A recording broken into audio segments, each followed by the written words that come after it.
Atenção! Vai começar agora uma teleaula de ensaios de materiais do curso Profissionalizante. Este módulo tem um total de 25 aulas. Hoje você vai assistir a teleaula número 7. Bons estudos!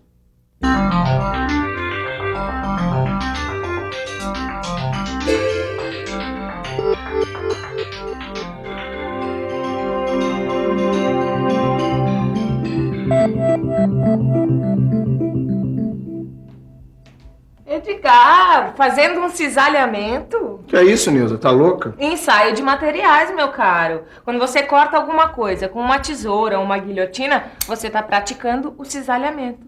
Cisalhamento, é? Bom, dessa eu não sabia, hein? E me diz uma coisa, por exemplo, um metal, será que ele pode passar por um processo de cisalhamento? Claro que pode. Aliás, para continuar esse assunto, vamos ver o que vai rolar na nossa teleaula de hoje? Na teleaula de hoje, você vai conhecer a força que produz o cisalhamento. Vai ver como é feito o ensaio de cisalhamento e aprender a calcular a sua tensão. E vai ver como funciona o cisalhamento na prática.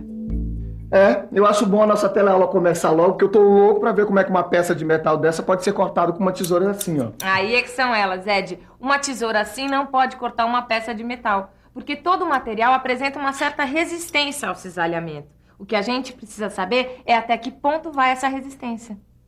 Então é bom você ficar de olho, porque a nossa teleaula tá começando, hein?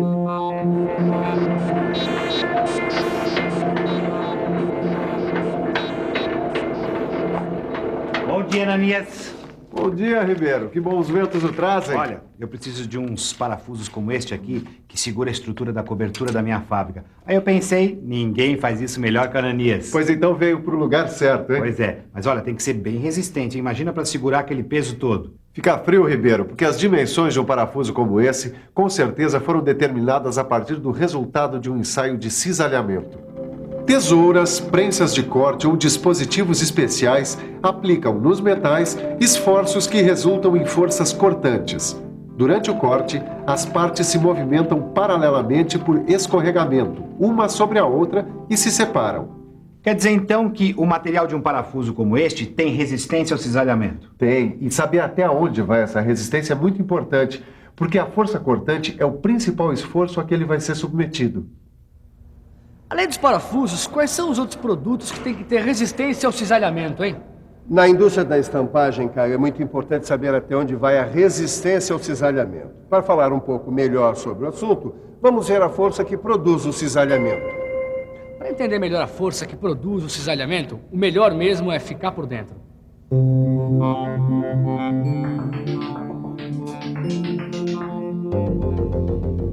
Nos ensaios de tração e de compressão, você viu que a força aplicada sobre os corpos de prova atua ao longo do eixo longitudinal do corpo. Já no cisalhamento, a força é aplicada ao corpo na direção perpendicular ao seu eixo longitudinal.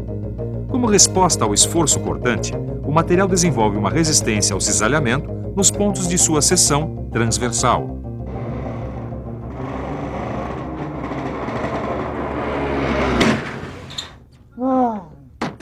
Nilza, eu acho que o volante tá meio solto, viu? Ah, é? Ih, Edgar, o parafuso que prende o volante no eixo de direção tá quebrado. Olha, dessa vez a gente vai ter que usar um parafuso que tem uma resistência maior ao cisalhamento, viu? Como é que a gente sabe disso? Com o ensaio de cisalhamento. Então a gente vai ter que aprender como é feito o ensaio de cisalhamento, né? A forma do produto final afeta a resistência ao cisalhamento. Por isso, seu ensaio é feito normalmente em produtos acabados, como cordões de solda, chapas, pinos, barras, rebites e parafusos. Por isso, não existem normas para a especificação dos corpos de prova. Mas será que esse parafuso tem uma resistência maior ao cisalhamento? Olha, Ed, só ficando de olho no ensaio.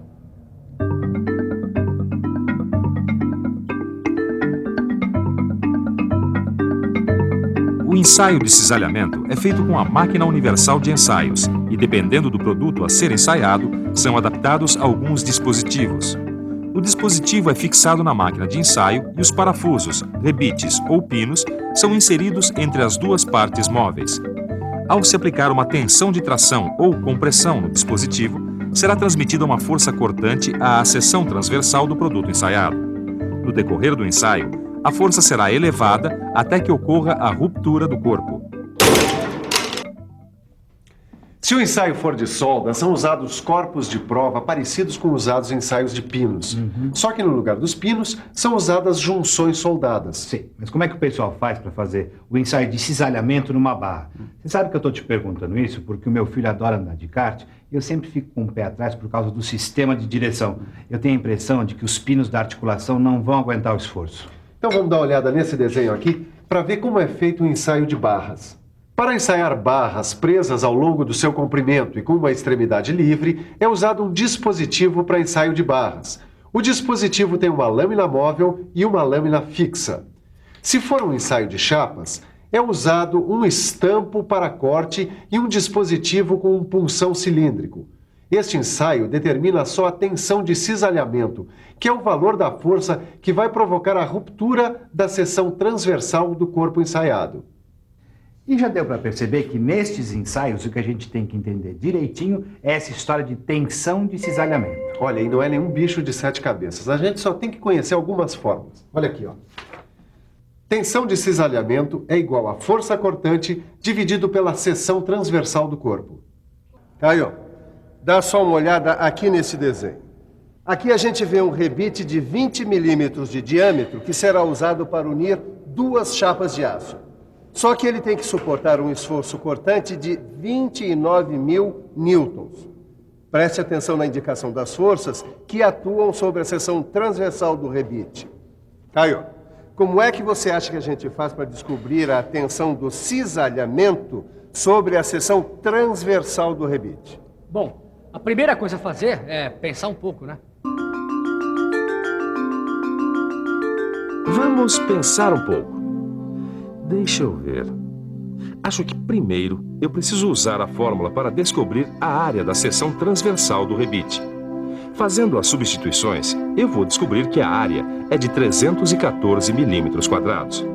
Agora é só aplicar a fórmula para cálculo da tensão de cisalhamento. Fazendo as substituições, eu vou descobrir que a tensão de cisalhamento é de 92,4 megapascal. Depois de realizar muitos ensaios, o pessoal descobriu que há uma relação aproximada entre tensão de cisalhamento e tensão de tração. Ué, como assim? É o seguinte, a tensão de cisalhamento, que é representada pelas letras T e C maiúsculas, representa 75% da tensão de tração, que é representada pela letra T. Pois muito bem, em linguagem matemática, isso quer dizer que TC é igual a 0,75 de T. Ah, então é por isso que, se não for possível usar os dispositivos para a realização do ensaio de tensão de cisalhamento, a gente pode usar os dados do ensaio de tração. Os dados de ensaio de tração são encontrados com mais facilidade, mas essa relação só pode ser usada para se conseguir uma aproximação do valor de tensão de cisalhamento. Tá bom, Silvio, eu entendi tudo, mas eu tô sentindo falta de uma aplicação prática. Caio, eu tô com um probleminha aqui que eu tenho que resolver para o pessoal de produção, olha aqui, que é o seguinte.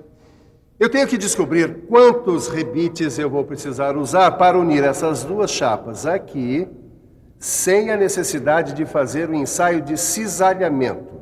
Essa vai ser fogo, hein? Que nada. É só você pensar o seguinte. A gente tem que unir as chapas dessa maneira. Sabemos que a tensão de cisalhamento é igual à força cortante dividida pela área do corpo. Vamos chamar o número de rebites necessários de N minúscula. A tensão de cisalhamento será distribuída pela área de cada rebite vezes o número de rebites. A fórmula da tensão de cisalhamento fica então desse jeito. Se a gente isolar um N minúsculo, que é o valor que nos interessa descobrir, ficaremos com essa fórmula. A gente sabe que as chapas suportarão uma força cortante de 20.000 newtons. Sabe também que o diâmetro de cada rebite é 4 milímetros e a tensão de tração que cada rebite pode suportar é de 650 megapascais. Eu acho que eu já tenho todos os dados para saber quantos rebites vão ser necessários. Só falta o valor da tensão de cisalhamento, que você sabe equivale a 75% da tensão de tração, que você já conhece. Então vamos lá, né? Bom, se a tensão de cisalhamento é igual a 0,75 centésimos de T, então eu multiplico 0,75 por 650, que é a tensão de tração. Fazendo as contas na calculadora, eu descubro que a tensão de cisalhamento é 487,5 megapascal. Se a gente já tem o diâmetro de cada rebite, podemos calcular a área de sua seção transversal com essa fórmula que a gente já conhece.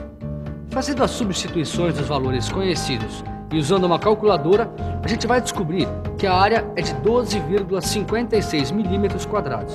Agora, a gente aplica os valores na fórmula para descobrir o número de rebites.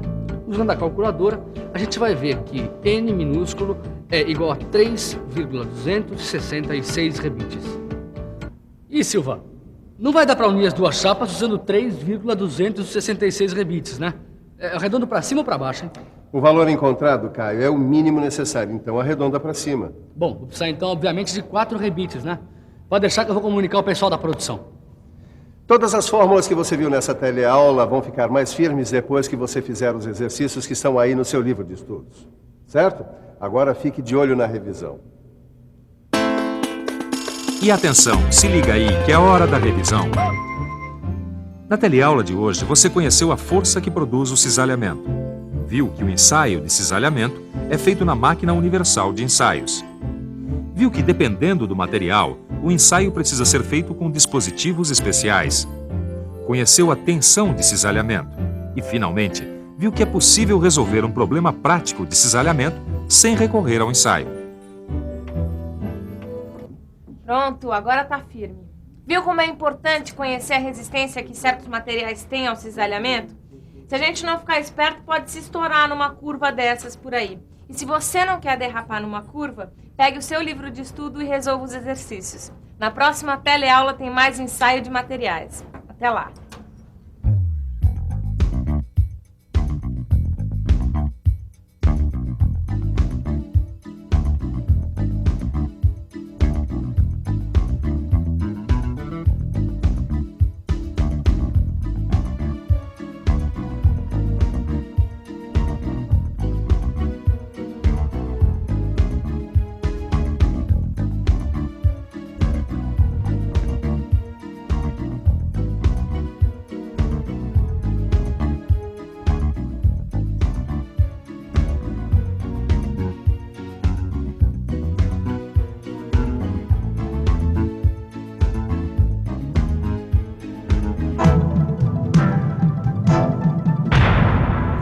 Telecurso 2000, um programa de educação do Sistema Fiesp e da Fundação Roberto Marinho.